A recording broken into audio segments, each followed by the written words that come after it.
మాజీ మంత్రి అంబటి రాంబాబు ఇంటిపై దాడి కేసులో దర్యాప్తును ముమ్మరం చేస్తున్నారు పోలీసులు. ఇప్పటికే కేసు నమోదు చేసి పట్టాభిపురం పోలీసులు ఆధారాలు సేకరించే పనిలో ఉన్నారు.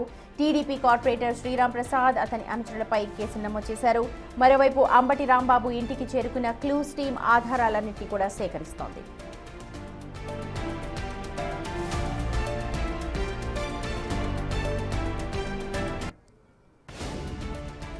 అంబటి రాంబాబు ఇష్యూతో గుంటూరు అంతా కూడా రగులుతూనే ఉంది. నిన్నటి నుంచి కూడా అంబటి రాంబాబు ఇంటిని వైసీపీ నేతలందరూ కూడా సందర్శిస్తూ ఉన్నారు. అక్కడ జరిగిన దాడిని ప్రతి ఒక్కరు కూడా ఖండిస్తూ ఉన్నారు. అయితే ప్రస్తుతం పట్టాభిపురం పోలీసులు అంబటి రాంబాబు ఇంటిపై దాడి చేసిన వారిపై కేసులు నమోదు చేస్తూ ఉన్నారు. ఇప్పటికే 2-3 అరెస్ట్ చేసినట్టుగా వారిపై తెలుస్తోంది. టీడీపీ కార్పొరేటర్ శ్రీరామ్ ప్రసాద్ అతని అనుచరులపై కేసులు నమోదు చేశారు పోలీసులు. ఇక అంబటి ఇంటిని కూడా సందర్శించింది క్లూస్ టీం. అక్కడ జరిగిన దాడికి సంబంధించిన దృశ్యాలు క్లూస్ టీం సేకరిస్తోంది. వివిధ అంశాల్లో ఆ కుటుంబ సభ్యుల్ని కూడా ఆరా తీస్తూ ఉన్నారు. ప్రస్తుతం కేసు దర్యాప్తు జరుగుతోంది.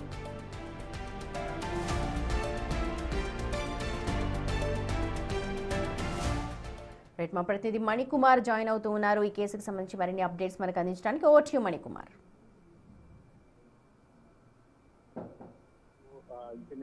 దాడి ఘటనకు సంబంధించి ఇప్పటికే అంబటి రాంబాబు ఫిర్యాదు మేరకు గుంటూరు పట్టాపురం పోలీసులు కేసు నమోదు చేశారు. అయితే కేసుకు సంబంధించి దర్యాప్తు ముమ్మరం చేశారు అధికారులు. కొద్దిసేపటి క్రితం పట్టాపురం పోలీసుల ఆధ్వర్యంలో క్లూస్ టీమ్స్ ఇక్కడికి వచ్చి అంబటి రాంబాబు ఇంటి వద్ద అదేవిధంగా కార్యాలయం వద్దకు వచ్చి అక్కడ ఉన్నటువంటి జరిగినటువంటి ఏదైతే దాడి ఘటన జరిగిందో అక్కడ ఉన్న పరిసర ప్రాంతాలను కూడా పరిశీలించారు. ఇంట్లోకి వెళ్లి ఎక్కడైతే దాడి జరిగిందో అక్కడ ప్రాంతాలను పరిశీలించి క్లూస్ సేకరిస్తున్నారు. ఏదైతే కార్లు డ్యామేజ్ కావడం కావచ్చు, లేదంటే ఇంటికి సంబంధించినటువంటి ఫర్నిచర్ అంశం కావచ్చు, వాటన్నిటి దగ్గరికి వెళ్ళి పరిశీలించి క్షుణ్ణంగా పరిశీలించి అక్కడ ఆధారాలు సేకరించే పనులు ఇప్పుడు పోలీసులు ఉన్నట్టు తెలుస్తూ ఉంది. మరోవైపు కేసుకు సంబంధించి మొత్తం దర్యాప్తు అంతా కూడా ముమ్మరం చేసిన నేపథ్యంలో ఇప్పుడు కొద్దిసేపటి క్రితం కూడా ప్రస్తుతం ఇంకా క్లూస్ టీము మొత్తం అంబటి రాంబాబు ఇంటి పరిసర ప్రాంతాల్లో ఆధారాలు సేకరిస్తూ ఉన్నారు. పట్టాపురం సిఐ గంగా వెంకటేశ్వర్ల ఆధ్వర్యంలో మొత్తం దానికి సంబంధించిన ఆధారాలు కూడా సేకరించే పనిలో పోలీసులు కూడా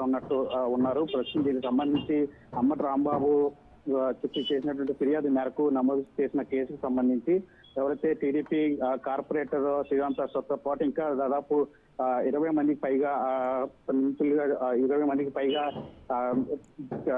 కూడా కేసులో చేసినట్టు కూడా మనకి తెలుస్తోంది. ప్రధానంగా ఎవరైతే ఇక్కడ ఉన్నటువంటి కార్పొరేటర్ ఎవరైతే ఉన్నారో శ్రీరామ్ ప్రసాద్ ఆయన ప్రధానంగా ఎఫ్ఐఆర్లు కూడా చేసినట్లు కూడా తెలుస్తుంది. ఈ కేసుకు సంబంధించి పూర్తిగా కూడా పోలీసు అధికారులు కూడా దర్యాప్తు ముమ్మరం చేసిన పరిస్థితి కనిపిస్తుంది.